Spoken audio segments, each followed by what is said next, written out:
Oi. Bom, o nosso vídeo anterior terminou de uma forma muito abrupta porque a Anta aqui esqueceu de limpar a memória do celular, acabou o espaço e cortou o vídeo. Então, desculpem por isso, vamos continuar do ponto que nós paramos. Eu vou fazer um corte no vídeo anterior e nós vamos começar a partir dos anos 30 do século XVIII. Então, vamos só pensar o que a gente fala por último no último vídeo. A década de 20 é marcado por uma mudança na tributação, na legislação tributária de Portugal para Minas Gerais, a criação das casas de fundição. Né? Qual que era o objetivo da criação das casas de fundição? A redução da sonegação de impostos. Reduziu a sonegação de impostos? Mais ou menos. Tá? Mesmo com a criação da casa de fundição, havia para o governo português indícios de que os brasileiros continuavam sonegando impostos. Então, nos anos 30, vai haver uma nova mudança na legislação tributária. Que mudança que é essa? O quinto, que é o imposto cobrado desde que começou a mineração, é um imposto que, como nós já vimos, estava previsto lá atrás, no século XVI, lá no foral das capitanias hereditárias. O quinto agora, ele é substituído por um outro imposto, por uma nova forma de cobrança. Que forma de cobrança é essa? A captação. O que é a captação? Captação é o estabelecimento de uma taxa fixa única semestral. Essa taxa fixa única semestral deve ser paga por cada habitante das ditas Minas Gerais do Ouro. Isso significa que, desde o mais rico milionário comerciante, dono de datas que ganham rios de dinheiro, até o mais miserável dos mendigos vai pagar a mesma taxa. A diferença é que se você tiver uma família numerosa, vamos supor, eu vivo sozinho e pago uma taxa. Eu tenho uma família de 5 pessoas, eu pago 5 taxas. Se eu tiver 5 pessoas na família e mais 20 escravos, eu pago 25 taxas. Tá? Essa cobrança de impostos, ela, como não depende da produção aurífera, era mais difícil de sonegar. Tá? Mas, por outro lado, ela cria dois problemas sérios. O primeiro problema, muito óbvio, é que é uma forma injusta de tributação. Afinal de contas, o mais rico e o mais pobre pagam exatamente o mesmo tanto. Tá? Então isso não vai ser muito bem recebido, principalmente pelas camadas mais pobres da sociedade. Mas também não vai ser muito bem recebido por aqueles que tinham muitos escravos. Tá? Então vai haver uma revolta em vários estratos da pirâmide social mineira. O segundo problema que o sistema de captação cria é que é um sistema que substitui um imposto que era pago exclusivamente pelos mineradores. Tá? Então o quinto só era pago por quem extraía ouro. Só que agora, eu estou olhando aqui porque eu coloquei um esparadrapo aqui para segurar o celular e está tampando a marcação do tempo. Então às vezes eu vou olhar para baixo assim, para ver o tempo. Bom, com o sistema de captação, a cobrança agora é sobre todo mundo. Vamos lembrar que lá no começo do século, à medida em que a notícia de que existia ouro aqui nas Minas Gerais começa a atrair mais e mais gente, há um crescimento, há um inchaço da sociedade mineira. E novas vilas, novos arraiais, novos povoados vão surgindo e nem sempre eles estão ligados diretamente à atividade de mineração, às vezes só indiretamente. Por exemplo, na região do norte de Minas, ali onde hoje é Montes Claros, vai surgir toda uma economia voltada para a produção de pecuária para o abastecimento interno das cidades de Minas. Então essas pessoas que não pagavam impostos, porque era o quinto, agora passam a pagar o mesmo que as áreas mineradoras. E isso vai fazer surgir uma série enorme de revoltas. Tá? Bom, o sistema de captação, com todas essas falhas, ele vai durar pouco mais de uma década, ele dura mais ou menos uns 15 anos, que coincide exatamente com o ápice da produção aurífera.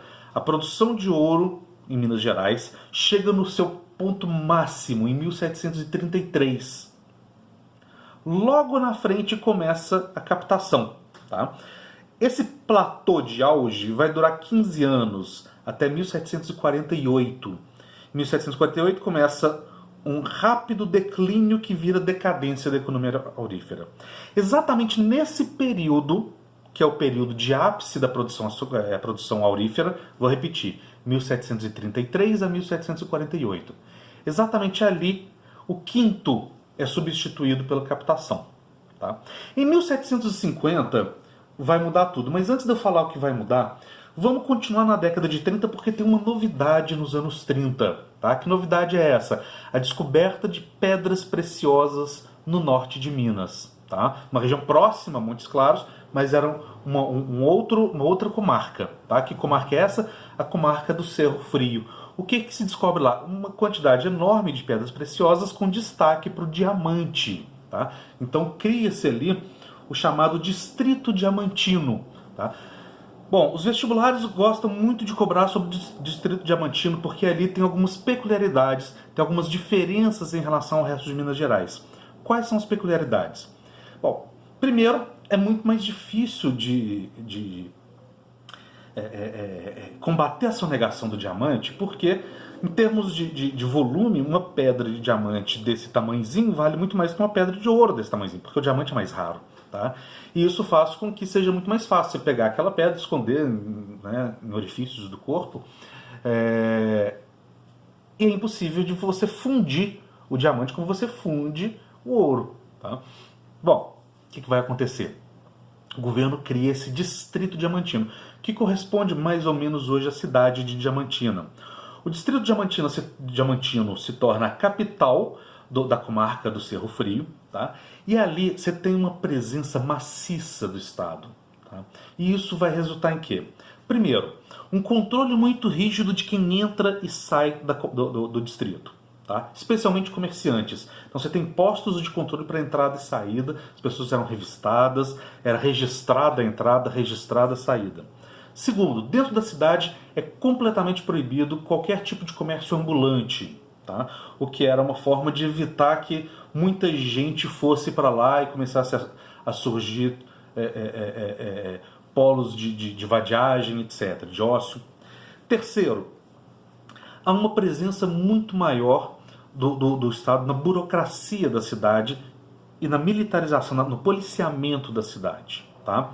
Então, o Distrito Diamantino, ele, tirando essa presença muito forte do Estado, funciona mais ou menos como todas as outras cidades mineiras, inclusive no sistema de contratadores, tá? Que a gente já tinha visto. Bom, dito isso, vamos para 1750, que muda uma coisa. Lá em Portugal, o que muda? 1750 começa o reinado de Dom José I, e com Dom José I vem um cara que vai dominar a política portuguesa, é o Marquês de Pombal. Durante 27 anos, nós falamos em período pombalino. Tão grande era a influência desse cara. Ele é ministro do Dom José I. Tá? O Marquês de Pombal, ele promoveu algumas mudanças, inclusive na tributação em Minas Gerais. O que muda? Acaba a captação, volta o quinto, com o sistema de finta anual. Tá? Com os contratadores, igualzinho era antes. Com uma diferença. Se a finta não fosse alcançada, não era o contratador que ia pagar a diferença. Tá, deixa eu ver o tempo aqui. Não era o contratador que ia pagar a diferença. Quem vai pagar essa diferença? A própria comunidade da comarca. Como? As câmaras municipais organizariam um sistema de cobrança para alcançar aquele imposto atrasado. Essa forma de resolver o problema da finta foi chamada de derrama. Então, quem cria derrama é o Marquês de Pombal. Há alguns livros de história que falam que a derrama, apesar de ter sido criada pelo Marquês de Pombal, nunca foi cobrada. Não é bem assim. Ela foi cobrada uma vez em 1763-64. Tá? Então foi feita uma derrama, mas foi uma derrama pequena, de cerca de 14 arrobas, que faltavam para alcançar a finta, que era de 100 arrobas.